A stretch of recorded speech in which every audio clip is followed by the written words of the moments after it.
पाहिजे ह्याच्यावर मी लेक्चर देणार नाही. मी तुम्हाला जे सांगणार आहे, मी आजपर्यंत ज्या केसेस चालवल्या किंवा इतर चांगल्या चांगल्या ॲडव्होकेटने ज्या केसेस चालवल्या त्या कशा केसेस चालवल्या आणि त्या का आणि कशा सुटल्या ह्याची उदाहरणं मी तुमच्यापुढे एक एक केसेस देणार आहे. कारण शेवटी कसं असतंय, जादूगाराच्या भाषणापेक्षा जादूचे त्यांना प्रयोग दाखवले इकडे आपल्याला जे इंटरेस्ट असतात. आता उलट तपासणी हा अक्षरशः इट इज अ स्किल म्हणा किंवा मेडिटेशन म्हणा किंवा अभ्यास, ह्याच्यावरती खूप विचार करून करून आपण एखाद्या साक्षीदाराची उलट तपासणी कशी करायची ह्याच्या एक साधं उदाहरणात करूया. म्हणून मोटर ॲक्सिडेंटची एक केस, ॲक्सिडेंट केसमध्ये तो आपला मेसन आपला गवंडी सुतार काय होता, त्याचा हात पूर्ण हा फ्रॅक्चर झाला होता आणि तो काही फ्रॅक्चर झाल्यामुळं त्यानं त्याबद्दल एक क्लेम त्याने एक 50,000 लाखाचा क्लेम दाखल केला. It was a total disability in respect of that hand. बाकीची डिसेबिलिटीपेक्षा तो इथून पुढं मेसनचं गवंडी काम सुतारकाम करू शकणार नाही. त्यामुळे ती टोटल डिसेबिलिटी त्याप्रमाणे त्याचं मेडिकल सर्टिफिकेट त्याप्रमाणे डिसेबिलिटी सर्टिफिकेट आलं. त्यामध्ये क्लेमंटचे ॲडव्होकेट जे होते त्यांनी त्याचं एक्झामिनेशन टीप घेतली आणि त्या विचारलं की बाबा तुझा हात असा झाला, ॲक्सिडेंट कसा झाला, सगळे डिटेल्स सांगितले आणि तुझा आता हात काय इतका झालेला आहे, हा तुझा हात आता परिस्थिती काय आहे हाताची. तर त्यांना आता हात होता माझा एवढा हात होत जातोय तोंड वाकडं करून आणि इथून खूप मला वेदना होतात आणि त्यामुळे मला काही या बाबतीत काम करता येणार नाही. माझ्या आयुष्याचं वाटोळ झालं. त्याला हे ॲक्सिडेंटमध्ये ज्या मोटर वगैरे जे आहेत त्यांच्या चुकीमुळं झालेलं आहे. तर क्रॉसला ॲडव्होकेट ते आपले क्लेमचे ॲडव्होकेट आहेत क्रॉसला ते उभे राहतात. त्याने आपले केलं तुझं किती वर्ष झालं, काय झालं, किती पगार मिळत आहे, बाकीचे एक विचारलं. आता तुझा हात वर किती जातो, तर तो म्हणतात साहेब कसा तरी दुखतोय. पूर्वी किती जात होता, पूर्वी एवढा वर जात होता. दिस इज क्रॉस म्हणजे कसं स्पॉन्टेनियस ज्यावेळेला एखादं उत्तर येतं अनएक्सपेक्टेड तेव्हाही माहीत नाही, पण वस्तू हे संपली की हो compensation. This is art of cross. आता दुसरे आणि पुष्कळ गंमतशीर केसेस असतात, मजेशीर केसेस असतात. आता दुसरं मी सेक्शन 27 या बाबतीतला क्रिमिनल मधलं मी असल्यामुळे तुम्हाला सांगतो. सेक्शन 27 हा तुम्हाला मॅजिस्ट्रेट कोर्टात आणि सेशन कोर्टात नेहमी आडवा येणारा सेक्शन 27 आपल्याला त्रासदायक असणारा सेक्शन 27 आता आपण सगळं संपूर्ण बघितलं. Statement of the accused person before police officer is inadmissible. It is a confessional. आपण सगळे क्रिमिनलला प्रॅक्टिस करता. नसला ज्युनियरला सांगतो आरोपीनं कोर्टापुढं जो पोलिसांच्या पुढं जो जबाब दिला किंवा काय असेल त्याला कायद्यानं किंमत शून्य. एक त्याबद्दल सेक्शन्स एव्हिडन्स ॲक्ट 24, 25, 26 पर्यंत आहे. 27 सेक्शन जो आहे आपला हा आपल्याला कायम त्रास देणारा आडवा येणारा सेक्शन आहे. आणि 27 सेक्शनमध्ये only that section some portion of it is admissible. आता तुम्ही क्रिमिनल साईडला प्रॅक्टिस करताय तुम्हाला लक्षात येतं. आता 27 सेक्शन जो तो काय होतो तर आरोपीनं गुन्हा केलेला असतो. गुन्हा केला पोलीस स्टेशनमध्ये त्याला बोलवतात, पोलीस त्याला विचारतात, हे करतात आणि तो म्हणतो मी गुन्ह्यात वापरलेले ते काठ्या कुऱ्हाड विळा वगैरे आहे तो मी काढून देतो, त्याला हे सांगतो. लगेच पोलीस 2 पंत बोलवतात. पूर्वी पंत बाकीचे बोलवायचे ते पंत नेहमी हॉस्टाईल व्हायचे आपल्याला माहिती आहे. पण सध्या गव्हर्नमेंट सर्वंट करतात ते हॉस्टाईल होत नाही. त्यामुळं आपल्याला आपल्या बुद्धीचं वापर करून त्यांना हे करायचं. तर 27 खालचा जो पंचनामा असतो त्याची फर्स्ट पंचनामा इज मेमोरँडम पंचनामा. हा पंचनामा त्या मेमोरँडम पंचनाम्यामध्ये काय असतं, मी आरोपीचं नाव, त्याचं वय वगैरे, मी अमुक तारखेला मी माझे 4 मित्र ह्या सगळ्यांनी काट्या कुऱ्हाडी वेळा ही हत्यारं घेतली आणि ह्या हत्याराने ह्या आमच्या माणसाचा त्याचा खून केला. ती जी हत्यारं आहेत काट्या कुऱ्हाड वेळा ती हत्यारं मी माझ्या शेतामध्ये किंवा एखाद्या झुडपामध्ये अमुक ठिकाणी लपवून ठेवलेली आहे, ती मी काढून देतो चला. दॅट इज कॉल्ड मेमोरंडम पंचनामा. हा मॅजिस्ट्रेट कोर्टातही तुम्हाला येतो, सेशन कोर्टात येतो. आणि आता हा जो भाग आहे ह्यातला किती भाग ॲडमिसिबल आहे हो? आपण विचार केला तर आपण ते सगळे घेतो, कोर्टही सगळे घेतात. Have taken any objection? नाही. अहो ह्यातला पोर्शन पार्ट कुठला ॲडमिसिबल आहे? Me that is ॲडमिसिबल. परंतु मी माझ्या अमुक तारखेला माझ्या 4 मित्रांना बरोबर घेऊन काठ्या कुऱ्हाडी विळा याने अमक्याचा खून केलेला आहे, ते ठिकाण मी तुम्हाला मी खून केलेला आहे ही आपल्याला गेली. It is a confessional part of statement. It is inadmissible. ज्यावेळेला कोर्ट हे रेकॉर्डवर घेतं त्यावेळेला उठा आणि ऑब्जेक्शन घ्या. कोर्ट घेतात हे रेकॉर्डवरती, सरकारी वकील रुटीनमध्ये घेतात. तर त्याच वेळेला मी अनेक वेळा उठले कोर्टमध्ये, ह्यानं काय बिघडणार आहे, you can take it. Sir म्हटलं तुम्ही ज्या वेळेला हे क्रॉसमध्ये घेता त्यावेळेला कोर्ट हायकोर्ट होतं, ते मॅटर गेलं तर हायकोर्ट विचारतं who was the advocate for the act, why did not it take the objection. त्यामुळे तिथंच उठा. This is a confessional part of the statement of the act. It is not admissible. मग काय आपलं ॲडमिसिबल आहे? मी गुन्हा केला हे सुद्धा नाही. मी या गुन्ह्यामध्ये जे काठ्या कुऱ्हाड किंवा हे जे आहे हे अमुक ठिकाणी लपवून ठेवलेले आहे, ते मी काढून देतो चला. एवढाच पार्ट फक्त जातो. आणि दॅट पोर्शन मेमोरंडममधला तो पोर्शन जो आहे that is marked as A. Rest of the portion is inadmissible. त्यामुळे त्याच्यावरती तो वाचला जात नाही. तो झाल्यानंतर त्याचं स्टेटमेंट जे असतं ते त्याच्याखाली मग आरोपी पंचांच्या सह्या, इन्स्पेक्टरची सही, आरोपीची सही घेतात आणि ते स्टेटमेंट पूर्ण करतात. आता यातला पुढचा भाग,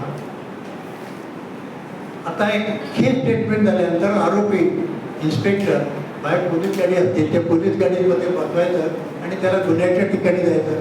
जाताना फोटोग्राफर वगैरे बरोबर घेतात. आपण बघतो 27,15 हे सगळे आरोपीने काढून दिलेलं आहे, त्यांचं सगळं फोटो बिटो काढलेलं आहे तिथं. आता ह्यातली ही जी हा जो विटनेस आहे किंवा हे हा it is a corroborative piece of evidence. इतर आय विटनेस FIR वगैरे असतं, मेडिकली होतं. तर ह्या एव्हिडन्सला फार महत्त्व आहे. हे जे विटनेस आहे किंवा त्याचं स्टेटमेंट आहे हे आपल्याला डिमॉलिश करायला लागतं, काय केलंच पाहिजे. त्याशिवाय आपली केस त्याबद्दल स्टँड होऊ शकत नाही. आता पुढची गोष्ट, आता सायकोलॉजिकली आपण विचार करायचा. आता पंच 2 बोलवलेले असतात. पंच सरकारी आता एक तुमच्या तहसीलदार ऑफिसमध्ये ते येतात. आता तुम्ही विचार, म्हणजे मी जेव्हा म्हणजे आम्ही जेव्हा क्रॉस घेतो त्यावेळेला पंचाला विचारतो हे बाबा तुम्हाला बोलवायला कोण आलं होतं? तर अमुक एक पोलीस कॉन्स्टेबल आला होता आणि त्याचं नाव असतं तर सांगतात ते केव्हा नाही. तुम्हाला पोलीस स्टेशनमध्ये ज्यावेळेला बोलवलं त्यावेळेला तुम्हाला जरा मनात भीती वाटते ना. अरे पोलीस स्टेशनमध्ये आपल्याला बोलवलं आहे, काय भानगड आहे, काय आहे, कशाबद्दल बोलवलं आहे, जरा मनात भीती वाटली की नाही पोलीस स्टेशन? हो म्हणत होतं. ॲडमिशन घेणं that is a skill of our cross examination. त्यावेळेला तुम्ही म्हणता अरे बाबा कुणी बोलवतं? इन्स्पेक्टर साहेबांनी बोलवले. अरे कशासाठी बोलवलंय? काय म्हणजे काय भानगडी काय, आम्हाला कशासाठी बोलवलंय? तेव्हा तो म्हणतो तिथं बोलवलंय तुम्हाला ते कळेल. त्यावेळेला त्या पंचाला तुम्ही क्रॉसमध्ये विचारा. मी अशा अनेक ॲडमिशन घेते.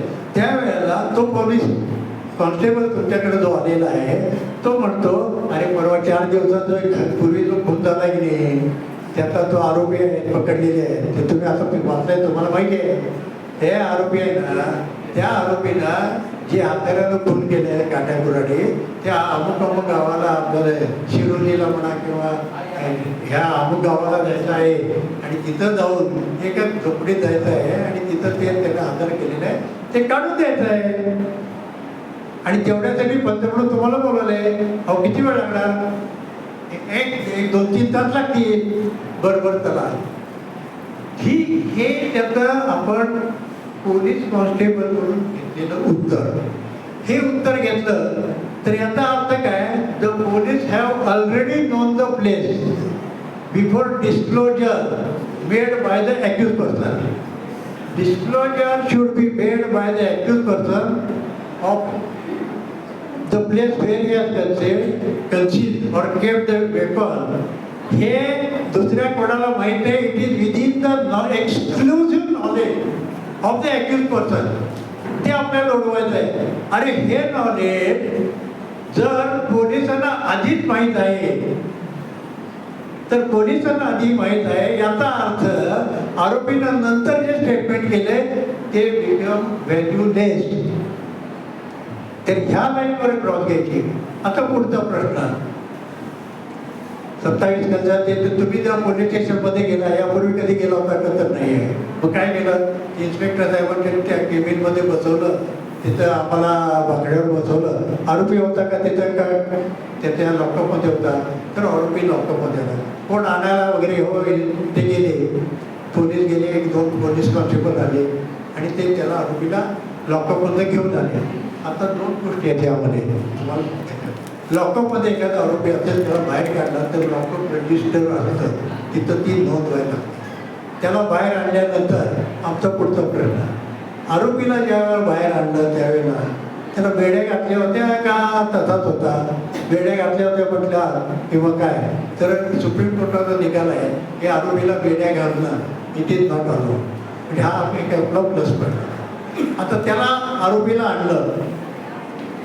आता आरोपीला आणलं हां, तर एखाद्या गुन्हेगाराची कस्टडीतनं आलेल्या आरोपीची काय परिस्थिती?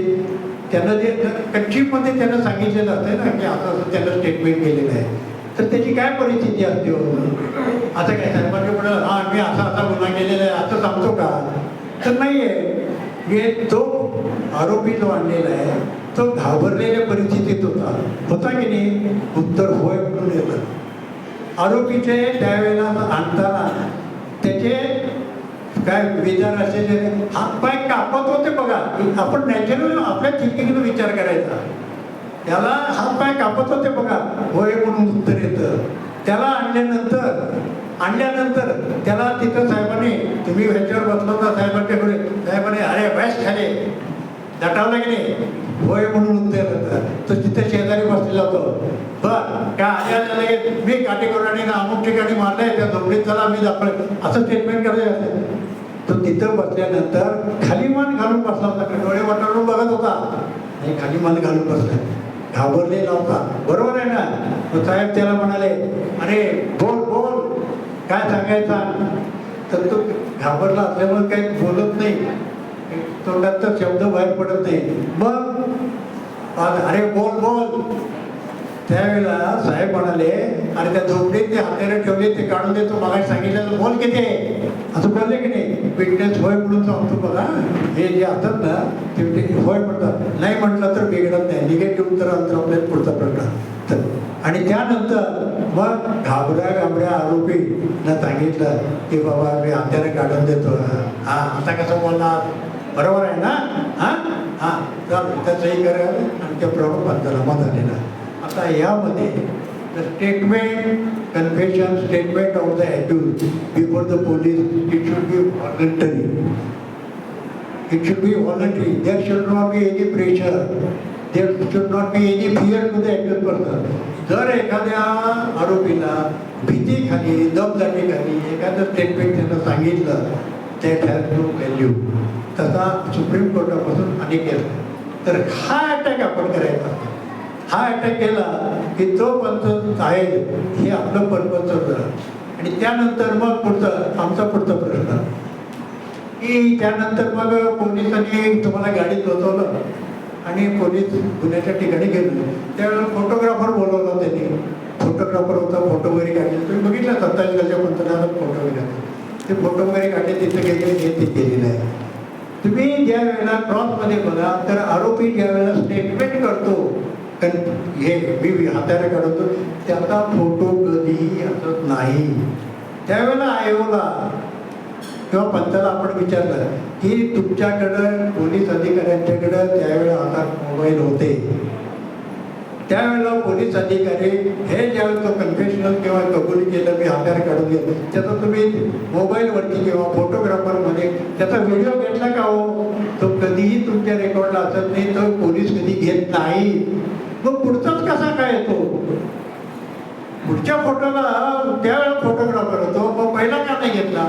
म्हणजे ते स्टेटमेंट काउंट आणि ते स्टेटमेंट डाउनलोड झालं एवढं आपण दाखवलं म्हणजे हा पहिला एक पार्ट झाला. मी 27 सेक्शन का सांगतो तर सेक्शन 27 हा क्रुशियल आहे म्हणून तुम्ही मी पहिला सुरुवातीला तो सांगतो तुम्हाला आणि काय म्हणतो. आता हे झाल्यानंतर आरोपीने आम्हाला गुन्हेगार आहे अमुक ठिकाणी नेलं, तर त्या ठिकाणी नेलं पण तुम्ही ते ज्या ठिकाणी ठेवलं होतं ते घर कोणाचं होतं, काय होतं, ते ओपन होतं, त्याला काही दरवाजा नव्हता, काय नव्हता, तर तो हो म्हणतो.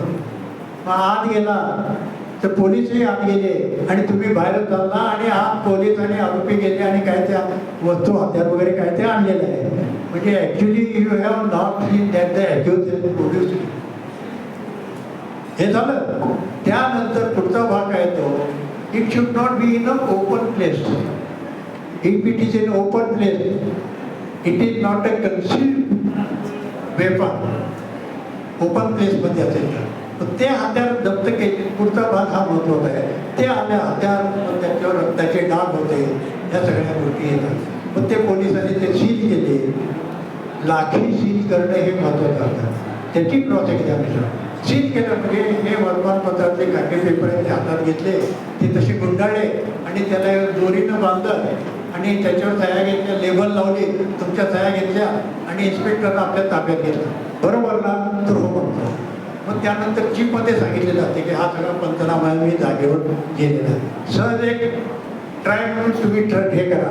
त्यावेळेला संध्याकाळ झाली, ते अंधार पडला होता, हे झाला होता. हे पोलिसांनी जे जे काय घेतलं ते पोलिसांनी त्यांच्या नोट्स घेतल्या. असे जे काय कागदावरती सगळ्या नोट्स घेतल्या. होय म्हणून उत्तर येतच असं नाही, पण मी सांगतो तर ते विटनेस आहे होय असाच उत्तर.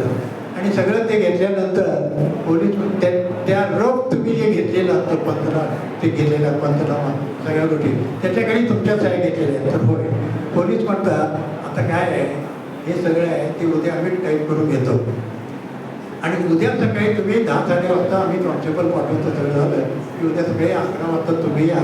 ते आलं म्हणजे तुमच्या त्या मूळ टाईप केलेल्या याच्यावर सह्या घेतो. हे उत्तर त्या विटनेसला आपल्याला आपण कोणत्या इथं विचारतोय माहीत असत नाही, तो हो म्हणतो आणि आपण ते उत्तर एकदा आलं हो, that becomes a secondary piece of evidence. That ज्याच्यावरती टाईप केलेल्या ह्याच्यावरती ज्या सह्या घेतलेल्या दुसऱ्या दिवशी असतात, that becomes a secondary piece of evidence. Substantive evidence काय आहे? संध्याकाळी 6 वाजता जे रफ नोट्स घेतलेले आहेत that is a substantive piece of क्रॉसमध्ये हे उत्तर आल्यावर कोर्ट लगेच सरकारी माझ्या कामात सरकारी वकील तो ओरिजिनल कागद कुठं आहे? दिस विल नॉट बी ॲडमिसेबल. मी हे कसं काय आय मीन मार्क हे करतोय ते ओरिजिनल आलं. ओरिजिनल असतेच कुठं, ते घडलेलं असते नसते, पण विटनेस त्या बॉक्समध्ये ॲडमिशन देत जातो. नॉन क्रॉस एक्झामिनेशन लाईक दिस. आणि ह्या ॲडमिशन झाल्या की एक शंका आहे. आता तिसरी पुढची गोष्ट आहे. आता हे सगळे जप्त केलेले त्यातला महत्त्वाचा भाग म्हणजे पुढचा काय, हे आलेले जे आर्टिकल जप्त केलेले असतात इथे रक्ताचे कागद हे असलेले these documents, these pieces, articles are required to be produced before मुद्देमाल क्लार्क. पोलीस इन्स्पेक्टरला आपल्या ताब्यामध्ये हे मुद्देमाल आपल्या ताब्यात ठेवायचा कायद्याचा अधिकार नाही. ते मुद्देमाल क्लार्कच्या ताब्यात द्यायला पाहिजे. मुद्देमाल क्लार्कच्या ताब्यात दिलं म्हणजे तिथं स्ट्रॉंग रूम असते. त्याच्यात ते दिल्यानंतर तिथं ते स्ट्रॉंग रूममध्ये ते ठेवतात. तिथं रजिस्टरवरती एंट्री करतात आणि ती एंट्री केल्यानंतर तिथं देतात. ज्यावेळेला इन्व्हेस्टिगेशन कंप्लीट होतं त्यावेळेला ह्या सर्व आर्टिकल्स मुद्देमाल क्लार्क कॅरियरच्या ताब्यात देतो. इन्स्पेक्टर एक लेटर देतो CA ला देण्यासाठी आणि ते लेटर CA ला दिलं जातं आणि तो कॅरियर ते घेऊन जातो. हा जो दुसरा भाग आहे ना, हा कधीही तुमच्या ट्रायलमध्ये रेकॉर्डवर येत नाही. हे काय करतात, आम्ही ही केस प्रूव्ह केलेली आहे, मुद्देमाल क्लार्कने ते जमा केलेलं आहे, कॅरियरला तिथे दिलेलं आहे, आणलेलं आहे. But it is compulsory necessary for the prosecution to examine मुद्देमाल क्लार्क. का तर ह्या मॅटरमध्ये, ह्या आर्टिकलमध्ये टॅम्परिंग झालेलं नाही. टॅम्परिंग म्हणजे त्या हातावरती रक्त टाकणे किंवा इतर प्रकारे छेडछाड करणे, हे प्रूव्ह करायची जबाबदारी प्रॉसिक्युशनची आहे. जर हे जर मुद्देमाल क्लार्क आणि ह्या गोष्टी जर केल्या नाही तर हा पंचनामा आणि ह्या आर्टिकल्स, ह्या कनेक्टिंग एव्हिडन्स हा बुडून जातो आणि इनएडमिसिबल होतो. एक 2 मिनिटं पाणी घेतो परमिशन.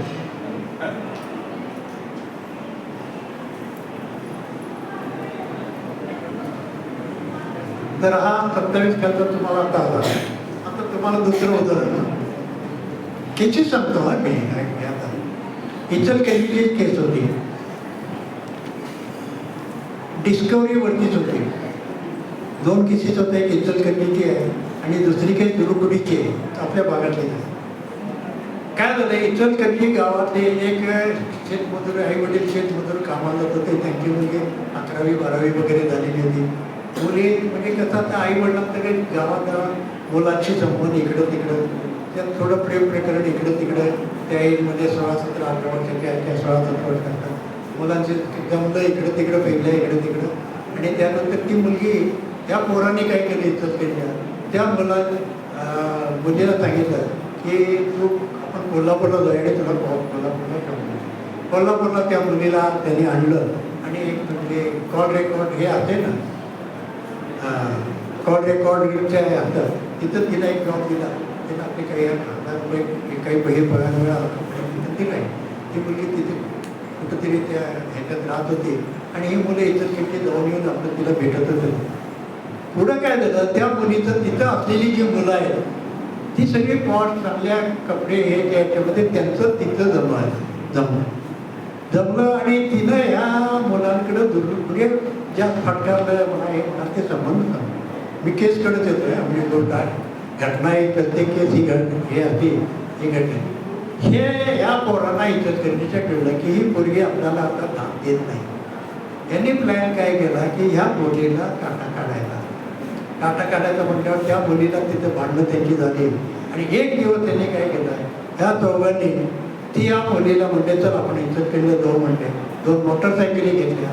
2 मोटरसायकलवरती त्या मुलीला बरोबर घेतलं आणि वाटेत एका ठिकाणी ते किल्ड विथ वेपन्स किंवा काय प्लॅन तिथं मर्डर केला. नंतर आता पुढं ती मुलगी एका पोत्यात घातली डेड बॉडी आणि ती डेड बॉडी घेऊन ते इचलकरंजी जी एक मोठी खाण आहे, तुम्ही इचलकरंजी मोठी खाण आहे, खूप 25-50 फूट खोल असलेलं पाणी असलेलं, त्या ह्याच्यामध्ये ती मुलगी वरनं टाकून दिली, पोतं टाकून दिलं आणि ती हे झालं. आई वडिलांना काय, मुलगी असली काय नसली काय, का तिथे जॉब करते काय संबंध नाही, काय नाही, परत काय तिचा कॉन्टॅक्ट नाही, इकडं नाही झालं. त्यांनी काही मिसिंगचा रिपोर्ट नाही काय. त्यांचं आता गरिबी असल्यामुळे ते काय येतात काय नाही, तिथे समज आहे, ऐकतही नाही मुली. पुढं काय झालं, ही पोरं जी होती यांचं जे सर्कल असते हे जनरली हे दारू पिणं, धाब्यावर जाणं, मटका खेळणं, हे वायगापण पोरं असतात. तिथं ते काय कुठं धाब्यावरती बोलतात तर ते पोरीला आम्ही आता काटा काढला आहे आणि अमुक ठिकाणी टाकलेलं आहे. ही न्यूज इचलकरंजी पोलीस स्टेशनला गेली नाही. कोल्हापूर पोलीस स्टेशनला ती तिथल्या कॉन्स्टेबल पोलिसांना ते कळलं की ह्या मुलीला कोल्हापूर इचलकरंजीच्या पोराने असं मर्डर केलेलं आहे. तिथल्या CID ब्रँडने ती केस आपल्या हातात घेतली. त्यांना कळल्यानंतर त्यांनी ती केस आपल्या ताब्यात घेतली आणि त्यांनी ती पोरं 7-8-10 पोरं आणली आणि त्यांच्याकडनं बलवून ठोकून कबूल करून घेतलं की आम्ही खून केलं. कुठं आहे ती मुलगी कुठं आहे, तर म्हणजे आम्ही ती चौघं ती त्याचे एका आम्ही असं तळ्यात ती टाकलेली आहे म्हणजे कार्यक्रम. आता बघा, CID इन्स्पेक्टरनी आणि त्यांच्या स्टाफने तिथं 27 करता पंचनामा ह्या 4 आरोपीच्या एका मुख्य आरोपीच्या नावावर अमुक आम्ही केलेला आहे. तो मेमोरंडम पंचनामा केला खात्री करून घेतली आणि एस पीच्याकडनं परमिशन घेतली आणि एस पीच्याकडनं परमिशन घेऊन त्या पोलिसांनी CID अधिकारी 8-10 2-3 गाड्या काढल्या आणि डायरेक्ट इचलकरंजी झाले.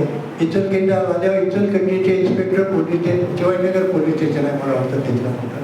तिथे पोलीस स्टेशनला सांगितलं आम्ही असं असं एस पीने आम्हाला सांगितलेलं आहे आणि यामध्ये या मुलीचं डेड बॉडी पण ठिकाणी आरोपीने आणलेलं आहे. 27 तारखेला पंचनामा आम्ही करू. देअर इज नो FIR आहे. एक जस्ट लक्षात घ्या, क्राईम केव्हा सुरू होतो आणले there is FIR there cannot be further investigation. इथं FIR काय नाही, इथं आपलं इन्व्हेस्टिगेशन CIDना क्रेडिट घ्यायचं होतं. हे इचलकरंजी पोलिसांना द्यायचं नव्हतं. ते क्रेडिट घ्यायचं असल्यामुळं त्यांनी इचलकरंजी पोलिसांना कळवलंच नाही. गेल्यावर कळवलं असं असं आहे, हे क्रेनची व्यवस्था करा अशी बोलीच आहे. मग त्यांनी क्रेनची व्यवस्था केली. गाव सगळं जमलं, पुष्कळ लोक जमले. मुलीच्या आईवडिलांना बोलवून घेतलं, ते सगळे आले. क्रेनमधनं ते काढलं. 1-2 तासांनी तिची डेड ते सगळी काढलं. It was highly decompose. ओळखला न येण्यासारखे होते. अंगावर ते काय ते आपण हे असतं ना पंजाबी ड्रेस वगैरे ते तेवढं तर बाकी इट वॉज स्केलेटॉन जवळ. असं पुढचं आलं आयडेंटिफिकेशनचा प्रश्न आला. डेड बॉडी आणलं, पंचनामा झाला, सगळं झालं. ते तिथंच आहे कशावर. आता ते आरोपीशी तर कनेक्ट करायला पाहिजे. 27 कालचा पंचनामा जरी असला तर ते आरोपीशी कसे एवढ्या गोष्टी दीज आर नॉट सफिशियंट. आणि दुसरा सर्कमस्टन्शियल एव्हिडन्सच नाही ना. आरोपीला नेलं, मारलं, मोटिव्ह नाही, हे नाही, ते नाही, काहीच नाही आहे. नुसतं रिकव्हरी ऑफ डेड बॉडी एवढ्यावरती काय करायचं. मग ह्यांनी काय केलं पोलिसांनी की आरोपींना ज्या मुख्य आरोपी आहे त्याला अटक केली होती. त्याच्याकडनं त्या मुलीचं शाळेचं जे आपलं आयडेंटिटी कार्ड आणि अशा 2 वस्तू त्या पोलिसांनी आरोपीच्या 27 कालच्या पंचनाम्याला त्या जप्त केल्या.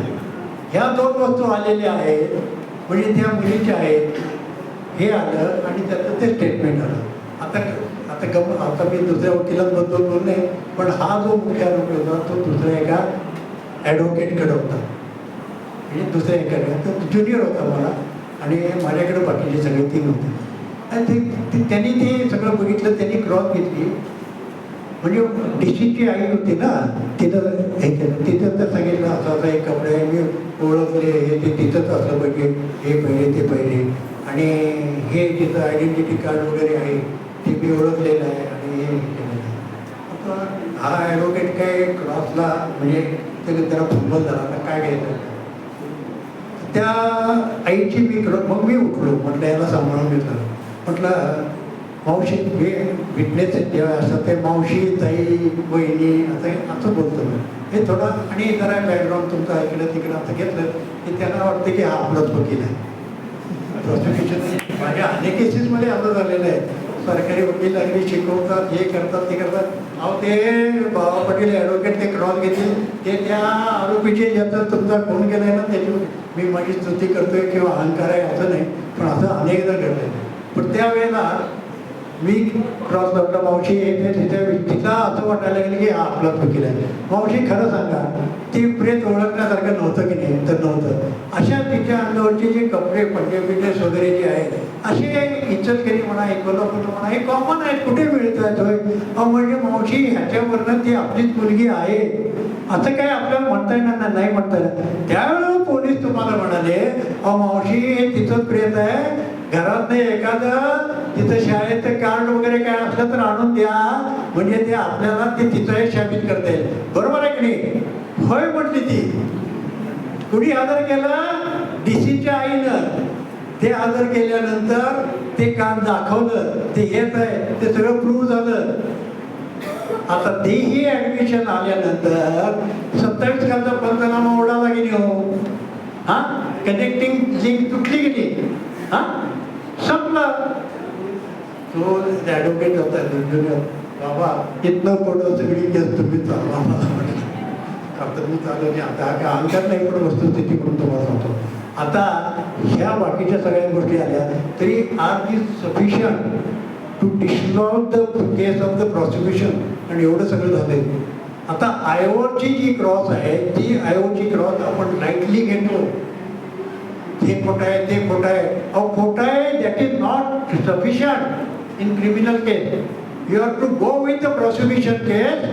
आणि किती अहो 2-3 ठिकाणी तिथं तुम्ही असं शंका उत्पन्न होईल, असं 2-3 ठिकाणं झालं की बेनिफिट ऑफ डाऊट मिळतं तुम्हाला. तुम्हाला काय दिवाणी दावासारखं तुमची केस प्रूव्ह करायची नाही आहे.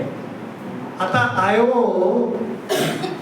CIDचे आले आणि त्याची क्रॉस मी घेतली काय 2 म्हणजे अगदी यथेच्छ घेतली. CID तुम्ही तिथं कोल्हापूरला बसला, हे केलं आहे, तुम्हाला हे कळलं, हे कळलं, आरोपी कळलं. ह्यामध्ये 27 कालचा पंचनामा हे सगळं करण्यापूर्वी ह्यामध्ये FIR नोंद करायला नाही. आम्हाला SP साहेबांनी अंडर व्हॉट प्रोव्हिजन म्हटला. SPने तुम्हाला सांगितलं असलं तरी तुम्हाला जे कळलं under which jurisdiction this offence falls, Ichalkaranji ना, तर होय. मग इचलकरंजी पोलिसांना तुम्ही बोलून घेतलं का? त्यांना कळवलं का? त्यांना ह्यात सामील करून घेतलं का? नाही घेतलं. म्हणजे तुम्ही हाय हँडेडली SPना आपलं तुम्ही CIDचे तुमच्या जवळ तिथं ऑफिसमध्ये बसून त्यांना सांगितलं त्यांचं लेटर ह्याचा तपास करा. Is it sufficient? नाही आहे. मग तुम्ही हे जे केलेलं आहे हे बेकायदेशीर कृत्य केलेलं आहे.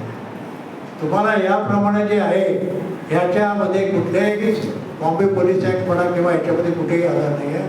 आणि ह्या ह्याच्यावरती डिटेल क्रॉस घेतलेली आहे. आरोपीने तिथं स्टेटमेंट केलं नाही, कारण FIRच नाही, कोणाची कंप्लेंट नाही, त्याचं इन्व्हेस्टिगेशन तुम्ही करूच कसं शिकता. आणि पहिली गोष्ट म्हणजे ज्यावेळेला डेड बॉडी रिकवर झाली त्यानंतर FIR दिली.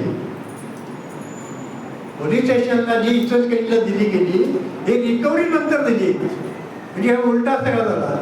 ह्या सगळ्या केसचा असं झालं की that case ended in equity. आता हा एक थोडं पाणी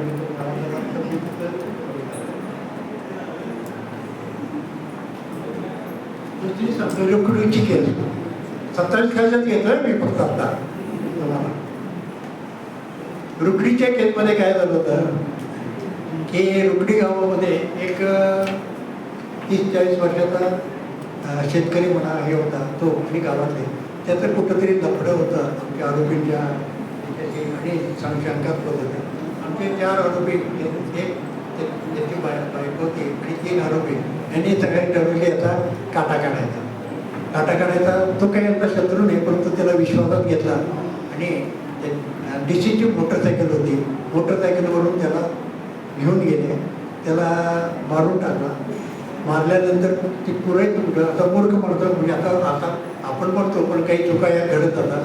त्यांनी काय केलं, त्यांनी एक शेत रुकडीचं 1 किलोमीटर अंतरावर होतं, त्या शेत करायला घेतलं होतं. त्या शेतामध्ये 8 फूट होता, ती 4 फूट खोलीचा खड्डा बिड्डा काढला आणि ते डेड बॉडी तिथं पुरली. आता ह्या आधीची केस सांगितली, तो जर पंचनामा आणि जर प्रूव्ह झालं तर it was recovery which was within the exclusive knowledge of the accused. त्या खाली कन्व्हिक्शन झालीच असते. तर ही केस सुद्धा कन्व्हिक्शन म्हणजे कसं होतं, ती डेड बॉडी झाली. मग DCची बायको भाऊ जॉईंट फॅमिली होती, त्यांनी बघितलं आज आला नाही, हे नाही झालं, मोटरसायकल घेऊन गेला असेल पाहुण्याकडे गेलो, तिकडे गेल्यावर त्यांनी मला वाटतं हातकर्णीकडे पोलीस स्टेशनला त्यांनी FIR मिसिंग रिपोर्ट दिला. मिसिंग रिपोर्ट दिला आणि सांगितले की असा आमचा नवरा गेलेला आहे आणि तो अजून काय आलेला नाही, त्याचा तपास व्हा. पोलीस म्हणले सगळीकडे चौका, पोलीस तर काय करतो, पुढे काय तोडत होतं, इकडे तिकडे सगळं बघितलं, काय अजून काही मिळत नाही, आपल्या दर 2-4 दिवसात करता येत आहे. काय झालं, हे पचून गेलं.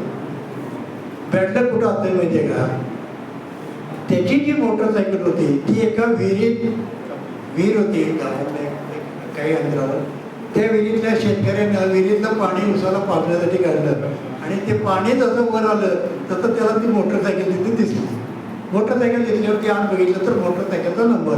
अरे मोटरसायकल, अरे रामाची मोटरसायकल आहे, इथं कशी काय झालं. मोटरसायकल निघाली म्हणजे पोलिसांना कळून येतं मोटरसायकल आहे. इन्व्हेस्टिगेशन सुरू झालं. मग कोणाशी वाकडा आहे हे आहे. मग संशयावरून या आरोपीला ताब्यात घेतलं. संशयावरून ताब्यात घेतलं, आरोपींना टोकलं आरोपींनी कबूल केलं की आम्ही 14 भावाने त्याचा आत्महत्या केलेला आहे आणि ती डेड बॉडी अमुक ठिकाणी पुरून घेतलेली आहे. आता हे सांगितल्यानंतर it is within the exclusive knowledge, म्हणजे आपण किती जरी बुद्धी केली किंवा हे केलं आणि त्याप्रमाणे पोलीस म्हणजे एकदम हे झालं. ती सुद्धा हायली डिकॉम्पोज होते. आरोपीनं सांगितल्यानंतर लगेच त्यांनी काय केलं, तहसीलदारला बोलवलं.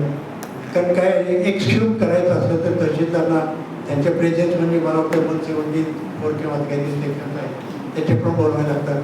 डॉक्टरना बोलवलं कारण तिथं पोस्टमॉर्टम करण्यासाठी परिस्थिती नसती, त्यामुळे डॉक्टरना स्पॉटवर घेऊन जायचं, तिथं पोस्टमॉर्टम करायचं, त्या ठिकाणी घेऊन जायचं. अशा प्रकारे सगळं बंदोबस्त केला आणि नंतर मग दुपारी 4 वाजल्याच्या सुमारास ते सगळे पोलीस बंदोबस्त तिकडं आरोपी सगळा व्हिडिओ सगळं घेऊन तिथे गेले. आरोपीने ते काढून दिलं, सगळं झालं.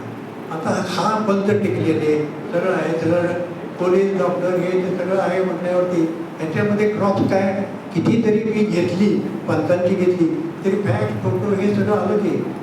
आता यामध्ये हा साक्षीदार कसा उडवायचा, काय करायचा, त्याचा खूप विचार केला.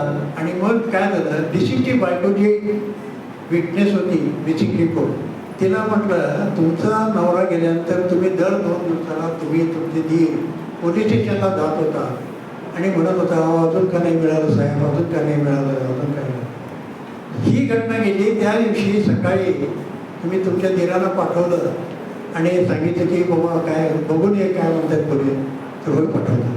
त्या दिवशी सकाळी तुमचे धीर गेले आणि 1-2 तासांनी घरी परत आले आणि म्हणाले की आपल्या दारात प्रेत अमक्या लोकांनी मारून टाकलेलं आहे आणि अमुक शेतामध्ये मारणारे 4 लोक आहेत आणि अमुक शेतामध्ये ते पुरलेलं आहे, ते प्रेत पोलीस आता जाऊन काढणार आहेत. हां, आणि असं त्यांनी सांगितलेलं आहे आणि ते आपल्याला घडलेली घटना वाईट आहे. तुम्हाला सांगितलं मग तुम्ही त्या घरात करणार, इकडे तिकडे गेला, खात्री करून घेण्यासाठी तुम्ही पोलीस स्टेशनला गेला.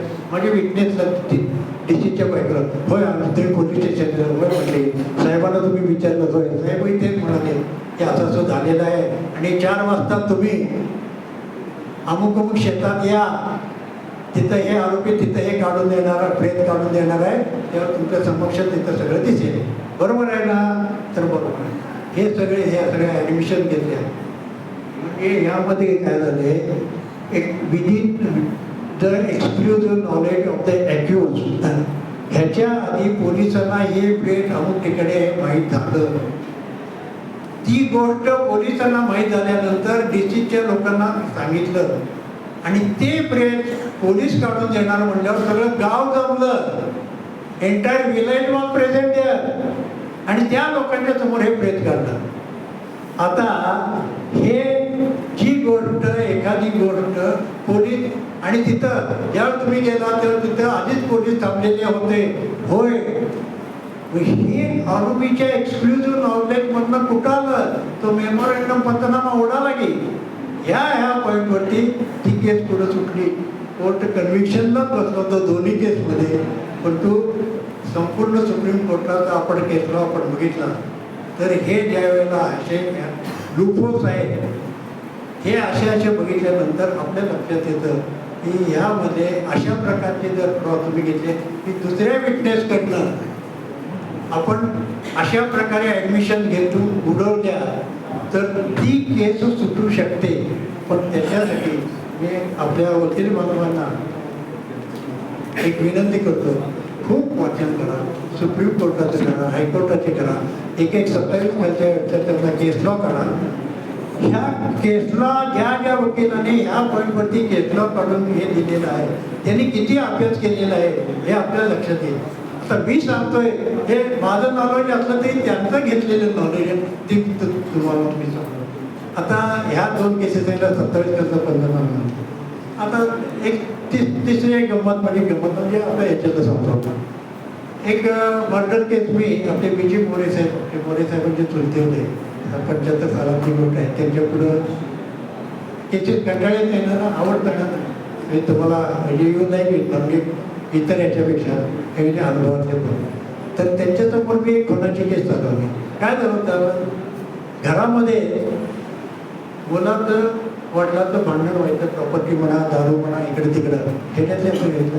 आणि त्या भांडणामध्ये त्या आरोपीने काय केलं, म्हणजे मुलांनी तिथला वेळा घेतला आणि त्या भांडणावर त्याच्या वडिलाच्या डोक्यात वेळा मारल्यावरती तो रक्त पंपा झाला, खाला झाला.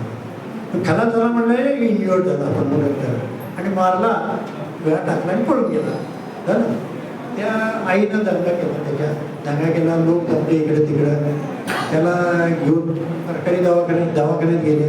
तिथं हिस्ट्री विचारला, तुम्ही कधी त्यावेळेला मेडिकल याच्यामध्ये खाली हिस्ट्री जाते, त्यामध्ये तिनं काही डॉक्टरांनी विचारलं हे because it is a medical legal Kesla history विचारलं. त्याने सांगितलं, आईनं सांगितलं की माझा मुलगा अमुक ह्यांच्यावरती वेळेला वार केलेला आहे आणि त्यामुळे ते जखमी झाले. ही हिस्ट्री घेतली. तर नंतर मग शेजारी पाजारी होते ते सगळे झाले, ते सगळे आईनं डिस्क्लोज केलं, त्याप्रमाणे झालं. तेव्हा आता एकीकडं नवरा गेलेला आहे, दुसरीकडं मुलगा आरोपी आहे. शेवटी घरातच असल्यामुळं ही सेटल झालेलं आपल्या घरात, याचं की आपल्या मुलाला आता वाचवायचं. सगळं एव्हिडन्स हे झालं ते झालं. वरे साहेबांचे पुढं आलं आणि डॉक्टरची ज्यावेळेला एक्झामिनेशनची झाली, क्रॉस वगैरे झालं, आईचा एव्हिडन्स झाला. She turn hostile, she resign from her police statement आणि हॉस्टाईल झाली. मोरे साहेब जे म्हटले, भावा म्हटले सगळं करायचं, इथं जास्त 25-30 वर्षाचा, 30 पण नाही 25. हा म्हणजे सगळं करायला म्हटलं, but I am going to believe the medical officer म्हटले. Why should tell lie? त्यांना सांगितलंय ना, माहिताची हे बायको आहे आणि तिने सांगितलं याला मारलेलं आहे, तर मी ते काय त्याच्यावर काय विश्वास होईल? ते मस्त हॉस्टाईल म्हटले, पण फॅक्ट तर क्लिअर आहे, तुम्ही सगळे केस हॉस्टाईल करायला गेलं. I will believe, I am going to convince. हो सर म्हणजे it is hearsay evidence under section 60. Hearsay state evidence is not admissible. हे म्हटले, हे हिअर्स होत नाही म्हटले. I am going to believe the doctor म्हटले. मग त्यावर साहेब 2 दिवस थांबा, मी तुम्हाला याच्यावरती केस लावतो. त्यानंतर मी बराच हे केलं तर 1980 supreme court cases criminal 145 page number आहे. केसेस माझ्या तोंडावर असतात, म्हणजे बऱ्याचशा केसेस पूर्वीच्या, आत्ताच्या नाही आहे, तर ते तोंडावर आहे. इट इज पॅरल उस्मान हैदर वर्सेस आहे, पण मुर्तजा फजल अली क्रिमिनलमधली बेस्ट जजमेंट सुप्रीम कोर्टातले जे असतील तर मुर्तजा फजल अली यांची आहे. म्हणजे आय प्रेज हिम. शरद सरकारचं सर्कमस्टन्शियल एव्हिडन्सची केस तुम्हाला लँडमार्क जजमेंट तुम्ही वाचलं नसलं तर जरूर वाचा. सर्कमस्टन्शियल एव्हिडन्सची केस असली तर शरद सरकारची केस ही सुप्रीम कोर्टात तर कुठलेही जजमेंट करा, त्याला पहिली केस शरद सरकार आणि मग नंतरच्या केस. तर यामध्ये त्या केसमध्ये काय झालं होतं की इंज्युअर्ड विटनेस हे होते, त्या ह्याने डिसीज होतं, त्यामध्ये त्या डिसीजच्या 1988 त्यामध्ये डिसीजची जी हे होती मुलगी होती ती गोदावरीमध्ये, तिनं त्याला ॲडमिट करतात आणि त्यावेळेस तिनं डॉक्टरांच्या समोर सांगितलं होतं की अमक्या आरोपीनं माझ्या ह्याला मारलेलं आहे आणि मी बघितलेलं आहे ॲडमिट. It was history. पण कालायच्या वेळेला शी टर्न हॉस्टाईल आणि हॉस्टाईल झाल्यामुळं हे ते जे सेशन्स कोर्ट होतं it relied upon the evidence and statement of the medical officer and give conviction like representative. I rely on it. Why the doctor should tell lie? He is an independent witness. Moreover he is not interested in. Doctor आहे तो आणि ही हॉस्टाईल झाली witness, त्यामुळे तिच्यावर विश्वास ठेवत नाही म्हणून तिला कन्व्हिक्शन दिली. ते मॅटर हायकोर्टात गेलं. हे आता सांगितलं 80चं हायकोर्टात गेलं. हायकोर्टाचं पहिलं दिलेला इतर काही वेळच होता आणि हे रिलायंट म्हटलं the court summarily dismiss it. Generally criminal procedure code किंवा ह्याच्यामध्ये accused has got no second of his life under criminal. एक लक्षात ठेवा. ओनली फर्स्ट मॅजिस्ट्रेट कोर्टात झाल्यानंतर सेशन्स कोर्टात येतं. सेशन कोर्टाचं कन्व्हिक्शन झाल्यानंतर first appeal lies to the high court, त्यानंतर सुप्रीम कोर्टाचं it is not second appeal. तर ते सुप्रीम कोर्टानं त्याच्यावरती त्या हायकोर्टात ताशेरे मारले. अरे म्हटलं it is your duty to look into the evidence. तुम्ही समरी डिसमिस कसं करता? You should have given some reasoning हे करून ते दिलेलं आहे. हा फक्त आपल्याला नाही आहे.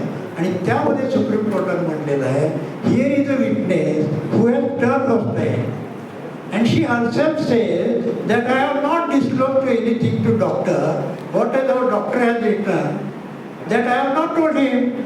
पण तिनं जर सांगितलं नाही तर तो डॉक्टर जो कोणाला सांगितलं असेल that becomes a hearsay evidence hit by section 60 of the Evidence Act.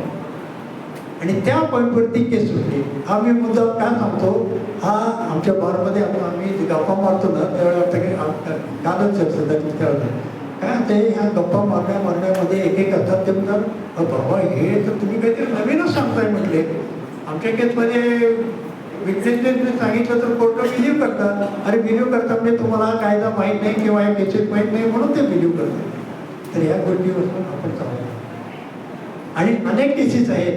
पण तुमचं जर वेळेच्या दृष्टीनं जायचं असेल किंवा काय त्यांनी मला काय सांगायचं मला मेडिकल एव्हिडन्स आहे त्याच्या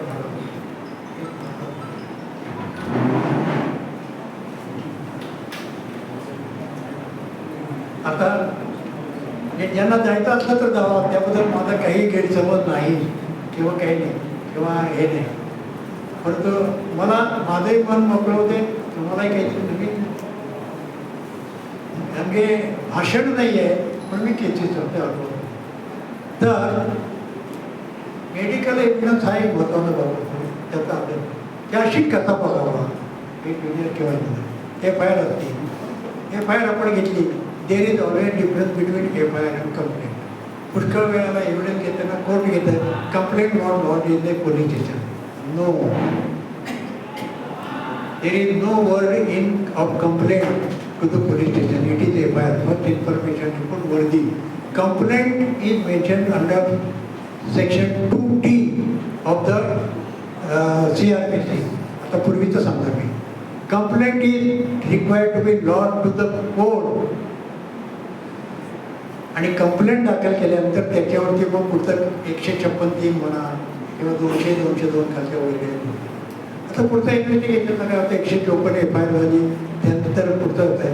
आता पुढचा भाग काय असतो आपल्या एक डिफेन्सच्या लॉयरच्या दृष्टीनं की तुम्ही चार्जशीट आल्यानंतर पहिलं काय बघा तर FIR वगैरे सगळी बघितली तर सेक्शन 157 जो आहे आपला CRPCचा पूर्वीचा तो 157 इथे तर क्रुशियल सेक्शन आपल्या डिफेन्सच्या दृष्टीनं. का तर the copy of the FIR should reach the nearest magistrate having jurisdiction, not within 24 hours, not immediately. Forthwith ह्या शब्दाचा अर्थ आहे इकडं तुम्ही FIR नोंद करून घेतली की तुमची FIR ची कॉपी मग ती रात्री 2 का वाजले असे ना त्या कोर्टाच्या घरी पोहोचली पाहिजे. ही कशासाठी आहे तर ती कॉपी जर त्यावेळेला जर गेली नसेल तर आपण तुम्ही आता जेव्हा चार्जशीट बघा त्यावेळेला पहिली गोष्ट बघा FIR ची कॉपी कोर्टात किती तारखेला पोहोचलेली आहे. तर तुम्हाला लक्षात येईल FIR ची copy receive on such and such day ते साधारणपणे 3-4 दिवसांनी पोचलेली असते आणि त्याच्या खाली कोर्टाची सही असते. आता ह्यातला लूपहोल कुठं आहे लॅक्युना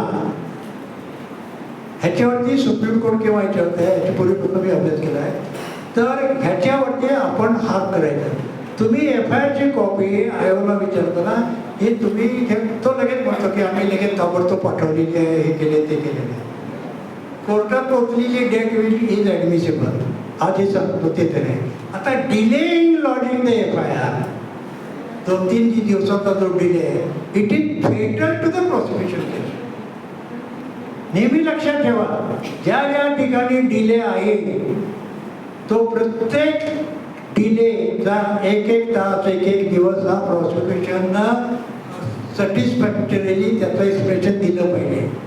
3 दिवसाचा डिले आहे म्हणजे तुमची FIR त्या दिवशी त्यावेळेला तुमच्या स्टेशन डायरीला किंवा इतर असली तरी त्यावेळेला ती झालेली नव्हती आहे.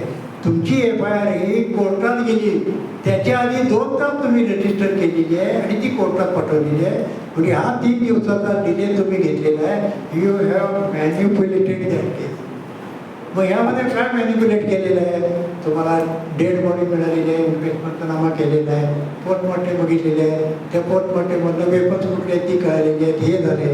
अरे कोणी मारला असावं, तुमचा तपास सुरू झाला, तुमची इन्व्हेस्टिगेशन सुरू झालं. हे इन्व्हेस्टिगेशनमध्ये असं निघालं. मग विरोधी पार्टी असतील त्यांनीही नावं दिलं. मग त्यामध्ये मग ह्याला आय विटनेस कोण करायचं, तर अमुक करायचं.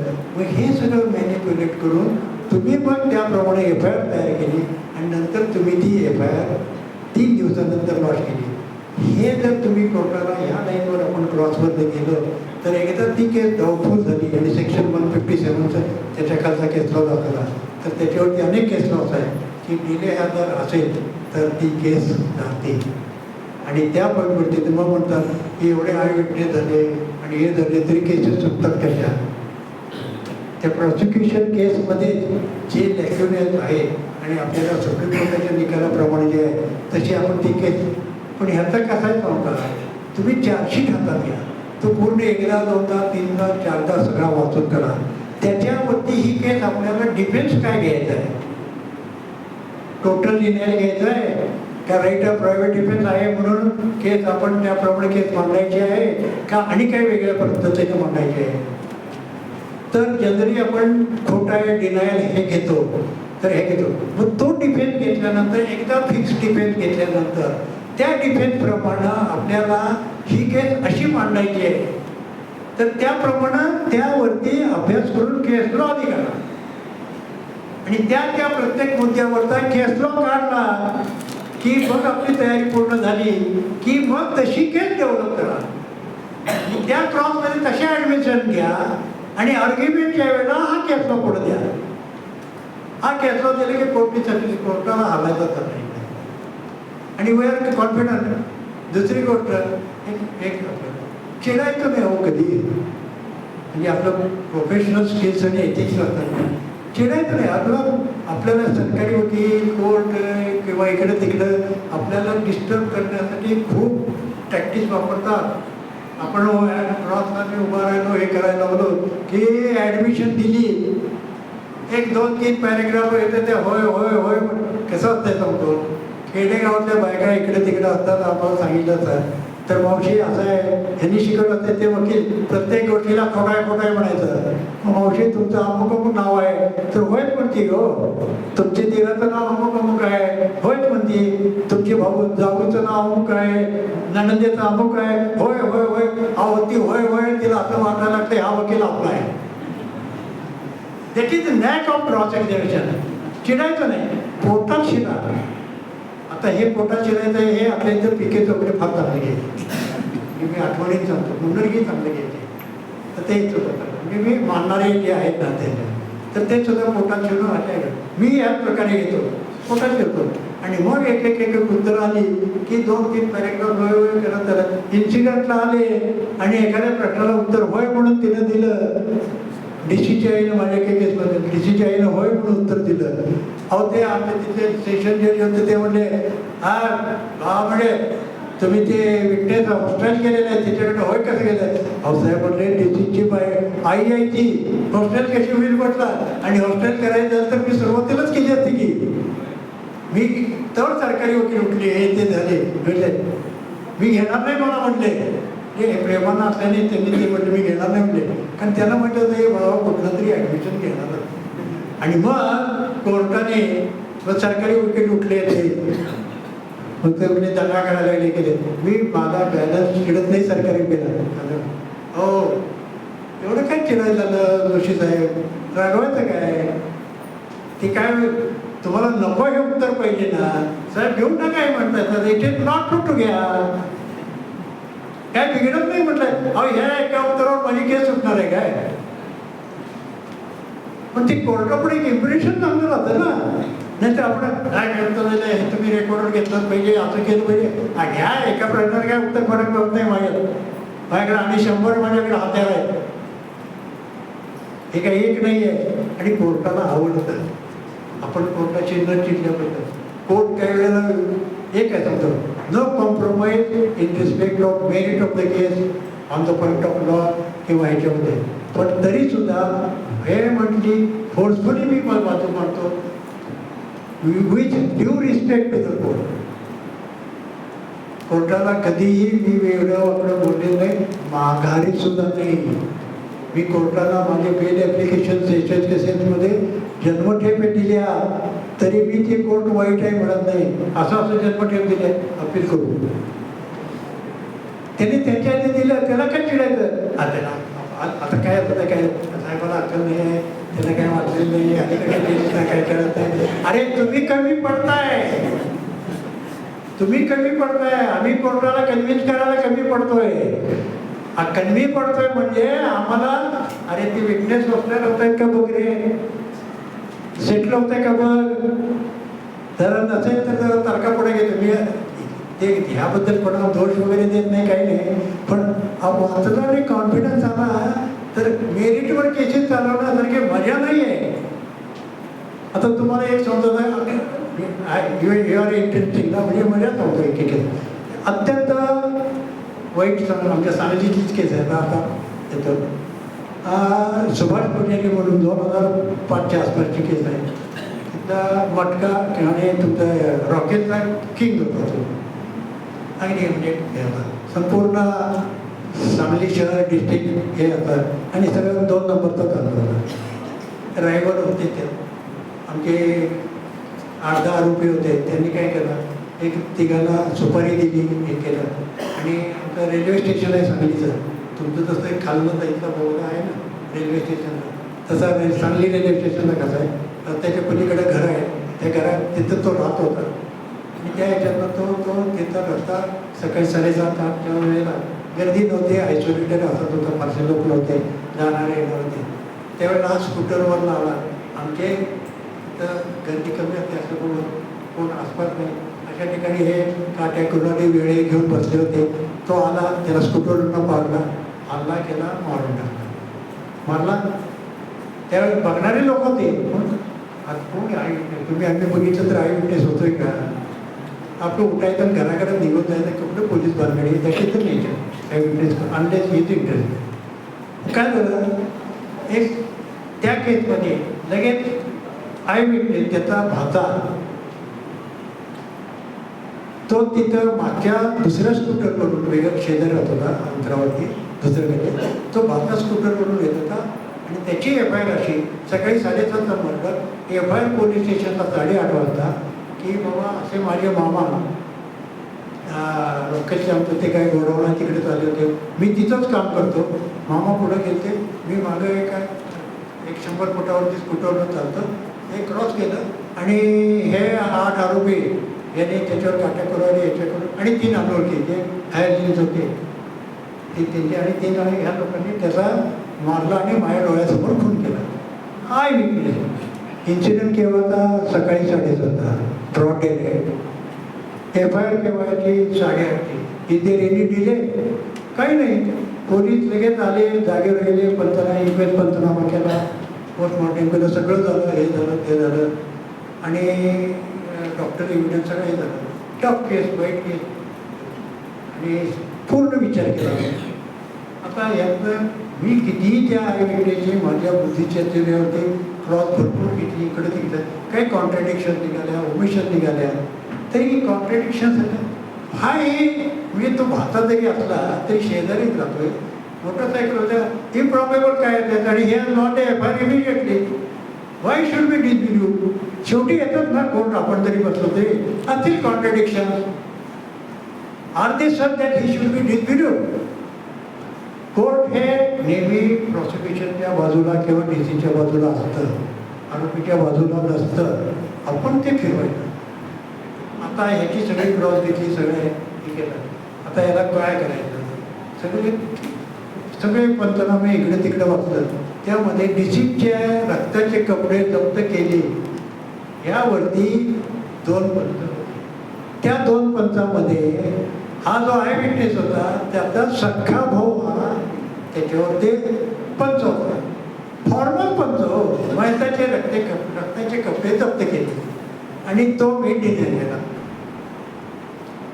आता मी का डिनाय केला असावा हे आता तुम्हाला सांगतो पुढचं की कारण डिनाय केलं. मी जनरली हे ॲडमिट करतो, इनपेट म्हणा, स्पॉट म्हणा किंवा हे अशा गोष्टीला मी काही फारसं महत्त्व देत नाही.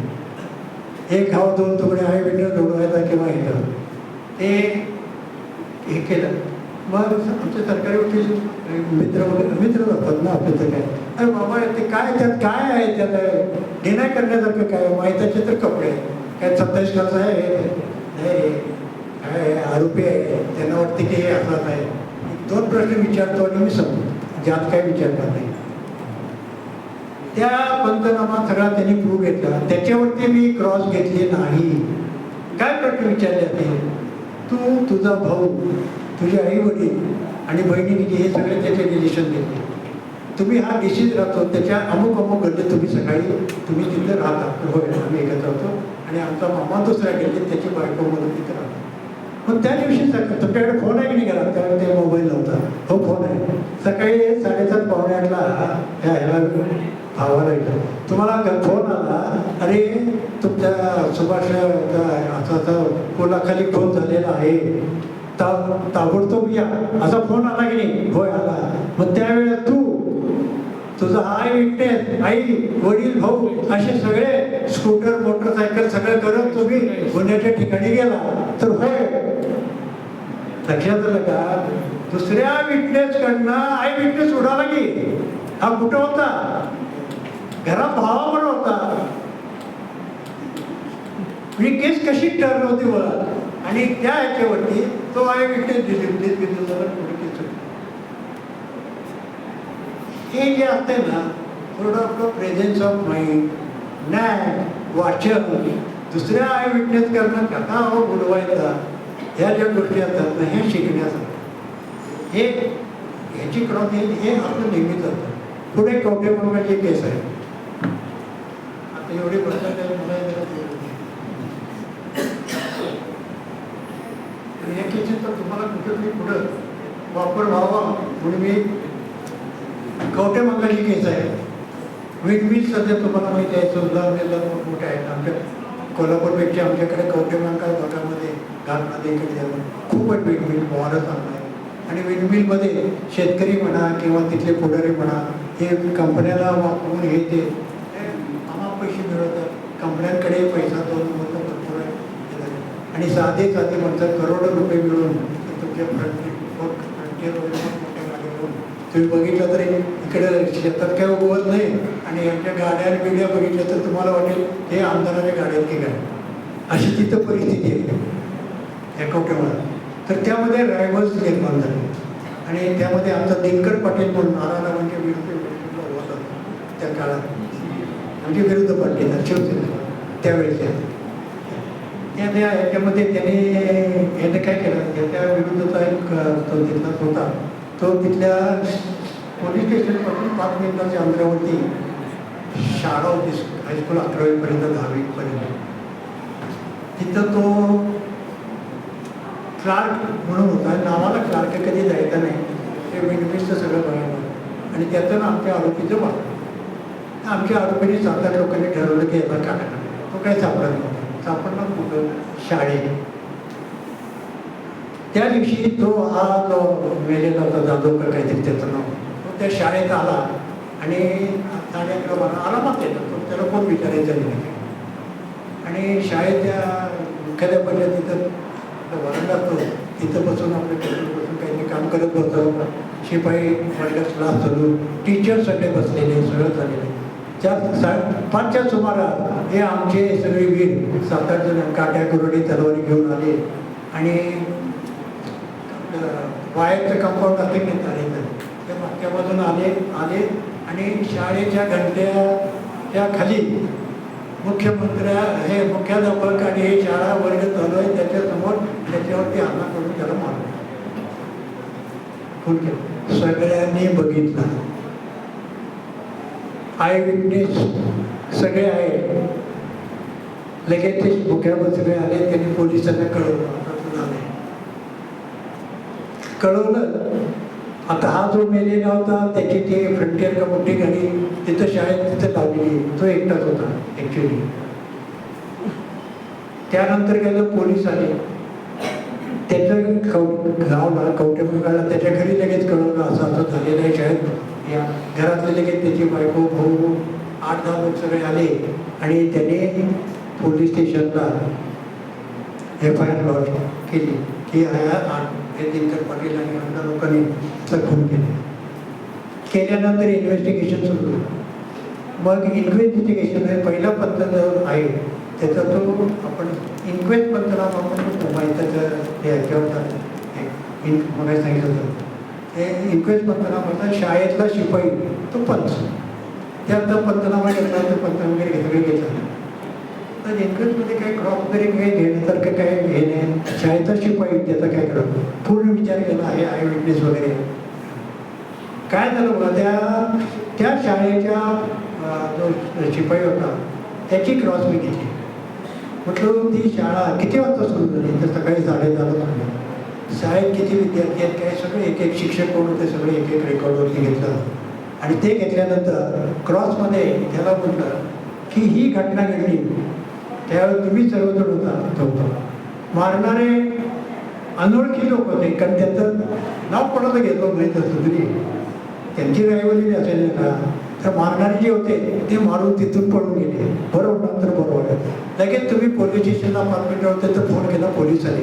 पोलीस ठिकाणी त्या ठिकाणी आल्यावर पोलिसांनी तिथं आले आणि तुमचे हेड मास्टर सगळे शिक्षक तुम्ही विद्यार्थी हे जे आहेत त्यांच्याकडे सगळ्यांच्याकडे चौकशी केली.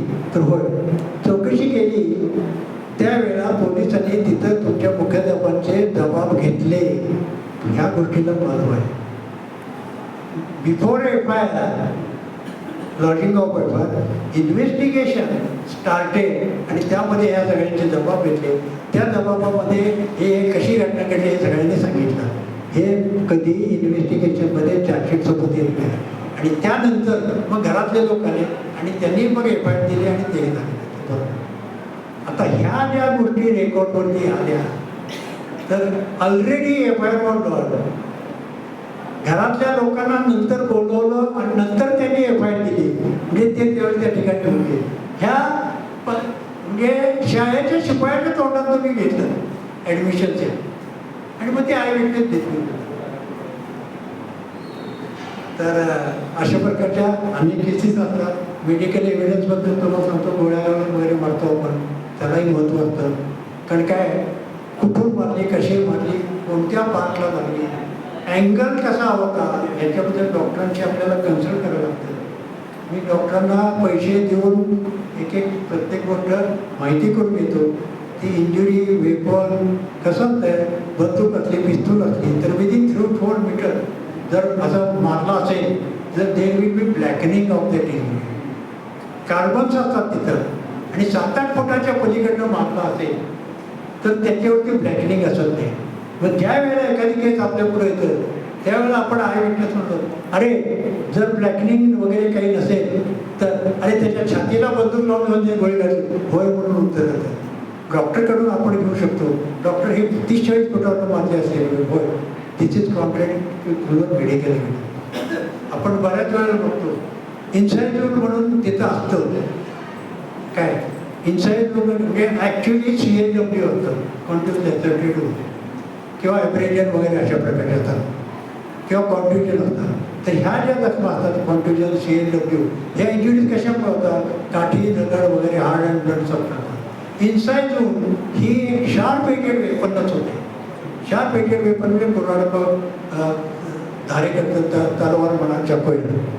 तर ज्या वेळेला डॉक्टर देतात की ही इन्साइड झोन शक्यता आहे त्यावेळेला आपल्याला मेडिकल एव्हिडन्सवरती एक कॉन्ट्रॅक्ट करा.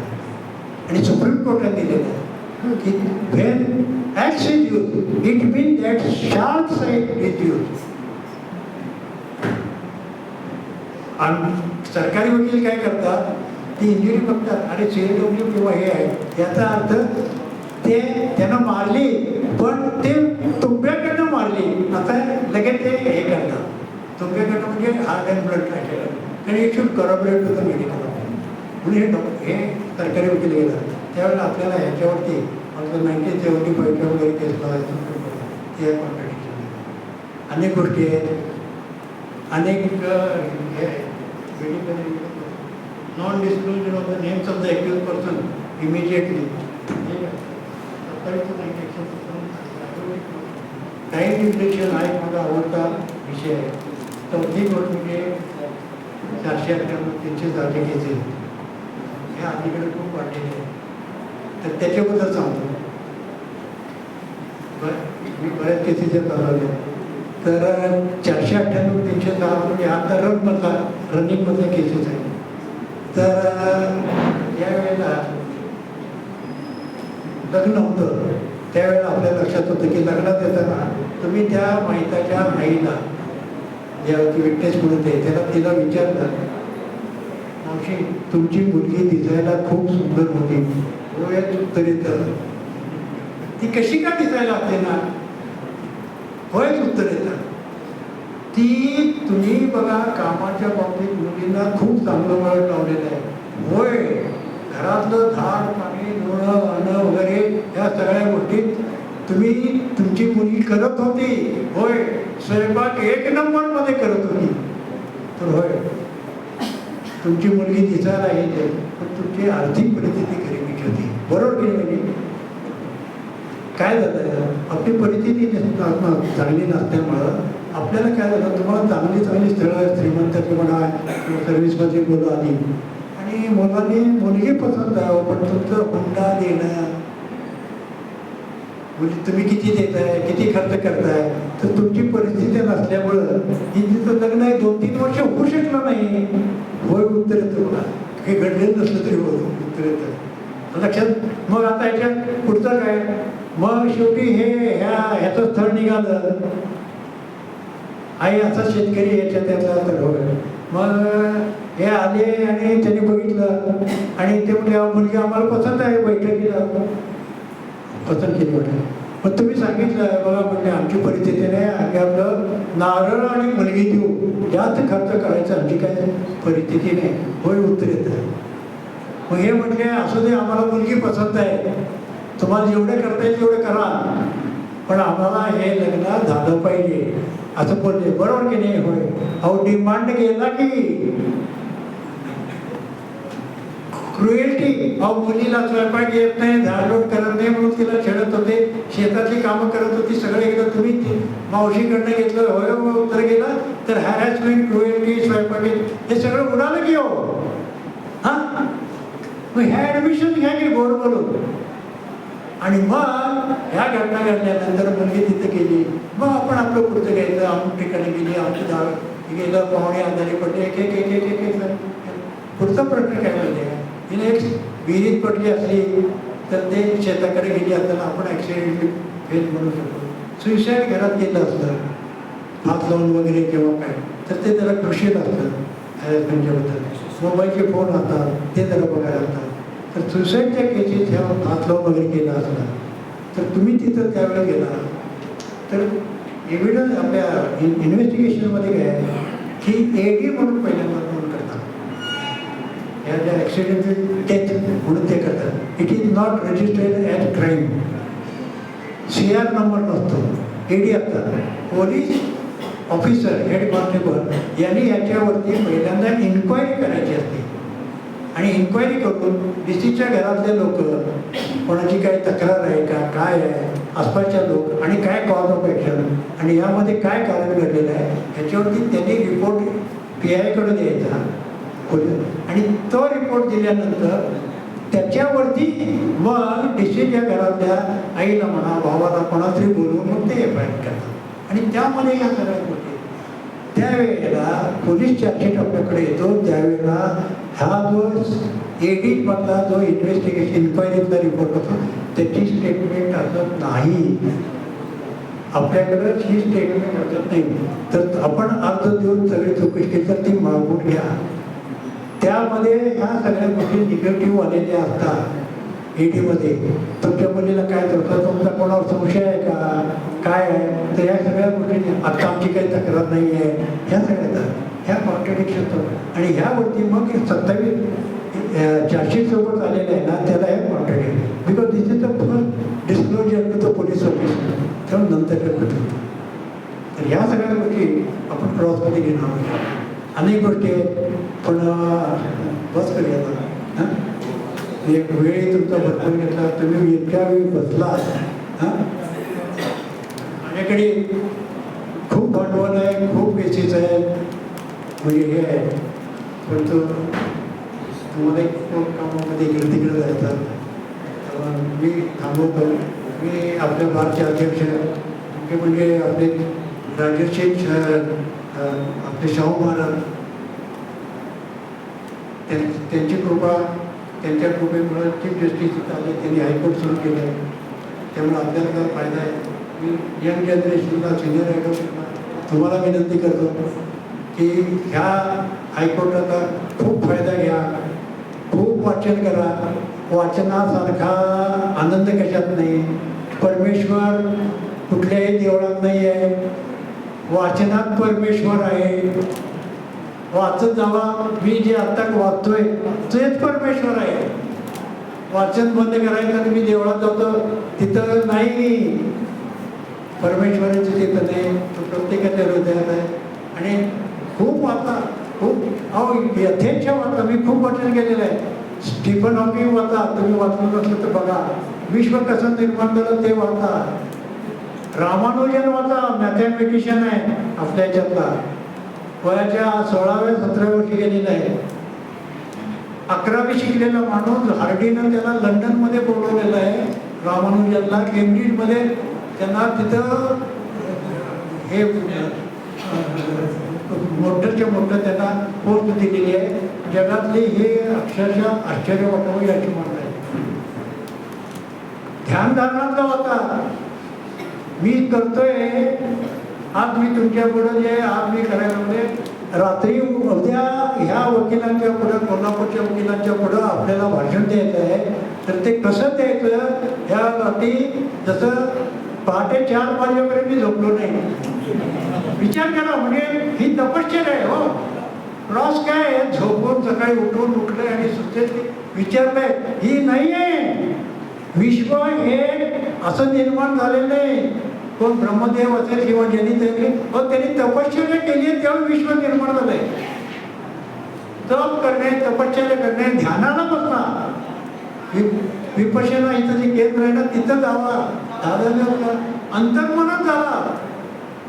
बाहेरचं विश्व आहे, तो मित्र आहे, संज्ञात आहे, खाणं पिणं आहे. अंतर्मनाचा ते शरीर कोणी निर्माण केलेलं आहे. मला भूक का लागते, हे दान म्हणजे काय आहे, हा मेंदू कोणी निर्माण केलेला आहे. या रूटपर्यंत जावा. हे सर्चिंग आहे, हे तुम्ही सर्च करा, तुम्हाला क्रॉस सर्च तुम्हाला एक एक मुद्दे सर ह्यातनं एक एक मुद्दे सुचतात. हे मला सुचले ते ह्यातनं सुचलेले आहे. Because I am searching. पाठपुरावा करा एकेका गोष्टीचा. त्या बाहेरच्या गोष्टी सगळ्या जातात. काँग्रेस खेळतात, मजा केली, हे सगळ्या चालायच्या. पण दॅट इज नॉट. आणि प्रगतीच्या दृष्टिकोनातून वाचन विधान आहे, तिबेटी संत वगैरे आणि अंतकथा क्लायंटबद्दल हा श्रीमंत आहे. गरीब लोकांच्याबद्दल मनात करुणा ठेवा. अंतकरणात आलेल्या पैशात काम करा. आज तुम्हाला 2 पैसे कमी मिळतील, पण 2 दिवसांनी बघा तुमच्याकडे एवढा मोठा पक्षकार असेल की तुम्हाला वाटेल याच्याकडे 25,000 लागावे, तो 2 लाख रुपये तुम्हाला देऊन जातो. कुठं तरी परमेश्वर भरपाई करतो.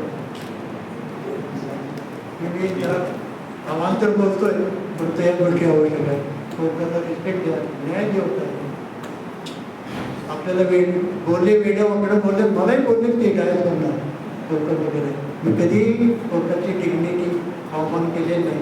पण कोर्टात ज्या वेळेला घरी जातात त्या विचार करतात आपण कोर्ट एवढं बोललो, त्याची रिॲक्शन होती. दुसऱ्या दिवशी ते माइंड झालं. Don't react. ती माणसंच आहे. हे रिॲक्शन नाही झाली ना, पण ती घरी गेली. क्रॉस एक्झामिनेशन ज्या वेळेला thinking stop, at that time the intuition start. ज्यावेळेस विचार थांबतो त्यावेळेला आर्किमिडीजला युरेका सापडतो. जे जे जगातले सायंटिस्ट किंवा मोठे लोक आहेत विचार करून करून डोकं फोडायची वेळ येते याच्यात काही निघत नाही.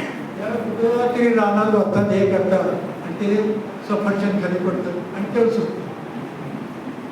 It is called intuition. परमेश्वर बोलत असतो की योग्य वेळ आणण्यासाठी तुमचे प्रयत्न पाहिजे. आणि आज आपल्या कोल्हापुरातल्या काही जिल्ह्यातला तुम्हाला सर्वांना सांगतो ही हायकोर्ट होणं ही अपॉर्च्युनिटी आपल्याला खूप चांगली मिळाली. तर खूप फायदा घ्या. आम्ही तरुण नाही हो, माझं मी आता प्रॅक्टिस जवळजवळ बंद केली. मी खूप घुसतो म्हणजे मी मुंबईला चालवल्यात ऑफिसमध्ये रिपोर्टेड पण आहे. आता तेवढी एनर्जी नाही राहिली. पण I enjoyed life in cross examination court matter. अक्षरशः मी कोल्हापूरला फारसा माझ्या ह्याच्यामध्ये फारसा येऊ शकलो नाही. कंट्रोल माझ्याकडे 4-4, 5-5 session. Sangli is a crime hub.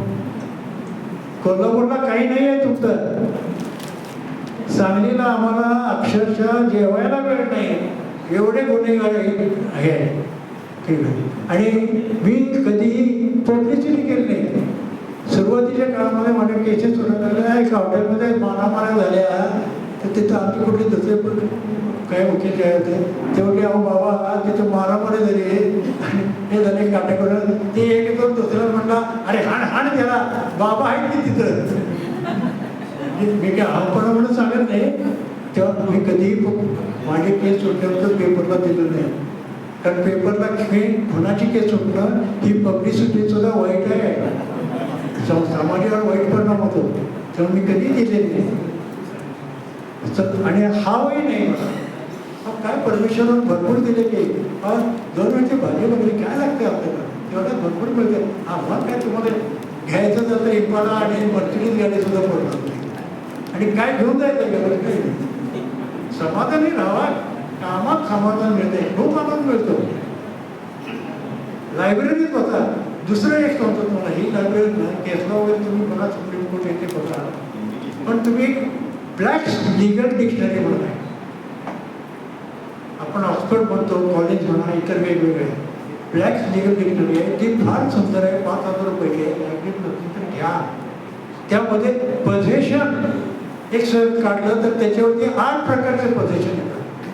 Conscious पोझेशन, authentic पोझेशन, हे ते असं प्रत्येक शब्दाचे आहेत. आणि त्या ब्लॅकच्या डिक्शनरीला सुप्रीम कोर्टामध्ये इंटरप्रिटेशन ऑफ एनी स्टॅट्यूट असं तर तिथं वापरते. तर ते वाचा. खूप मजा आहे हो वकिलीच्या व्यवसायात. हा कमवायचं काय काळा कोट वॉलपेट कागद घेतला सुरू केली वकिली. काय आपला दवाखाना काढायचा काय डिस्पेन्सरी करायची. हा वेळेत तो फायदाच आहे. तुम्ही जे पैसे मिळवणार तो फायदाच आहे. यात काहीच नुकसान नाही. फक्त वेटिंग पिरियड आहे. ज्युनियर वकिलांनी नर्वस होऊ नका. अजिबात नर्वस होऊ नका.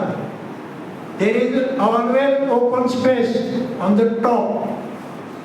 आपल्याला टॉपला जायचं आहे. मॅरेथॉनचं जर एखादं हे असेल तर त्याचं ते रेकॉर्ड ब्रेक करायचं आहे. तर तुम्हाला वाटेल अरे एवढं किती कलर एवढं असेल. माझी 54 वर्ष प्रॅक्टिस ह्यात गेलेली आहे. 75 वर्ष 77 वर्ष ह्यातच गेलेली आहे. आपण माझ्याकडं मी स्टार्टिंगचं प्रॅक्टिस माझं तुम्हाला वाटेल की एवढे मोठे वकील जे आहे. मी एक्झिक्युटिव्ह मॅजिस्ट्रेटकडं आपले बॉन्ड हे घेतात ना चॅप्टर केस त्या केस चालवले. दुसरी मटक्याचे केसेस चालवलेले आहेत. दारूचे केसेस चालवले आहेत. मी जेट मारायला चालवले आहेत. रेल्वेचे केसेस चालवलेले आहेत. पण त्यात झोपून दिला गेला की हळूहळू वाचन करत करत ज्ञान येत जातं. आणि 2-4 वर्षात ज्यावेळेला तुम्हाला लक्षात येईल की बाकीचे वकील तुमचा हेवा करायला लागले त्यावेळेस लक्षात यायला येतं की आपण वर चाललोय. तुमचा कॉग्निझन्स घ्यायला लागेल. त्यावेळेला कॉग्निझन्स ठेवा. तुमचं मेरिट आहे, वाचन आहे. युआर आर्ग्यू करण्याचे एक आहे. कोर्टाने दिलेली वेळ 11ची आहे. माझ्याकडे असून झाली दिली आहे.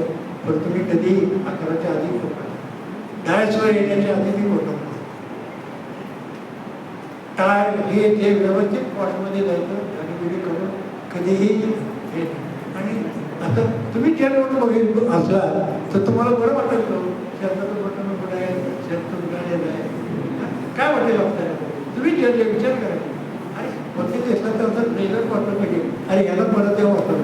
आणि मग केस आर्ग्यू करायला लागल्यानंतर आपण जेव्हा एक मुद्दे मांडतो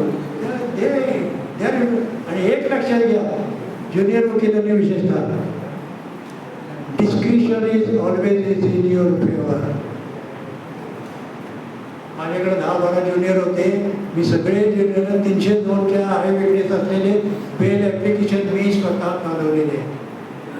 रिजेक्ट झाले तर पक्षकार करत नाही, पण 498, 307, 326 इतर जे असले असतात ना इंडियन ते ज्युनियरला दिले. सिनियर वकील ज्युनियरला 302 सोडून बाकीच्या द्या, त्यांना वर येऊ दे. आणि ते बेल ॲप्लिकेशन ते चालून माझे ज्युनियर अभ्यास करून केस लॉ करून ते चांगल्या प्रकारे केसेस चालवायला लागले. त्यांचा कॉन्फिडन्स वाढला कोर्टाबरोबर. ते ज्युनियर तयार करायला आणि त्यामध्ये सुद्धा आनंद आहे. त्यामुळे हा जो आहे ना प्रवाह तर निगेटिव्ह थिंकिंग मनात नाही काढून टाका. अरे आता एवढे म्हणजे आता 2-3 असं झालेली आहे, आपलं केव्हा चालायचं, हे सगळं ऐकून झालेलं आहे. तिथून मुंबईचे वकील येत आहेत, हे सगळं एवढं काय होतं इंग्लिश आहे, मराठा इंग्लिश आहे, आपल्याला केव्हा जमणार. आपलं इंग्लिश म्हणजे कोल्हापूर इकडचं तिकडचं ते कोर्ट सांभाळून घेतात. Don't be afraid. नाही कोर्टे महाराष्ट्रीयनच आहे. माझ्या माहितीप्रमाणे दिलेत आहेत किंवा हे सगळे जे आहेत आता करणे सगळे मराठी बोलतात, सांभाळून घेतात. They are inclined to pass order in your favour.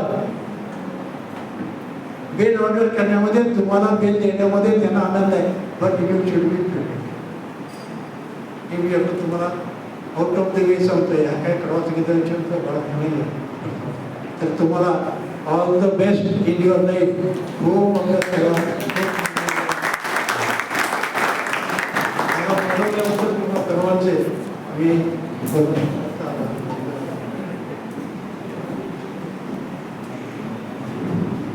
नमस्कार. आज आपल्याला फौजदारी कामातील उलटतपात या विषयावर मार्गदर्शक म्हणून महत्त्वपूर्ण माहिती देण्यासाठी उपस्थित मान्यवर ॲडव्होकेट जे.व्ही. पाटील साहेब यांचे कोल्हापूर जिल्हा बार असोसिएशन तर्फे मनपूर्वक आभार मानते. साहेब, आपण केलेले मार्गदर्शन हे आम्हाला नक्कीच उपयोगी पडेल. तसेच ॲडव्होकेट जे.व्ही. पाटील साहेब यांच्या सोबत आलेले सांगली येथील ज्येष्ठ विधितज्ञ व आपल्या खंडपीठ चळवळीत नेहमी अग्रेसर असलेले ॲडव्होकेट एच.के. पाटील साहेब, तसेच सांगली जिल्हा बारचे अध्यक्ष वाघमोडे साहेब व माजी अध्यक्ष प्रमोद कोकरे साहेब आणि त्यांच्या सोबत आलेले सर्व सहकारी यांचेही विशेष आभार मानते. तसेच आपण सर्वजणांनी सदरचे लेक्चर शांतपणे ऐकले त्याबद्दल आपलेही मनापासून आभार मानते. माननीय अध्यक्ष साहेबांच्या परवानगीने सदरचा कार्यक्रम संपला असे जाहीर करते. धन्यवाद.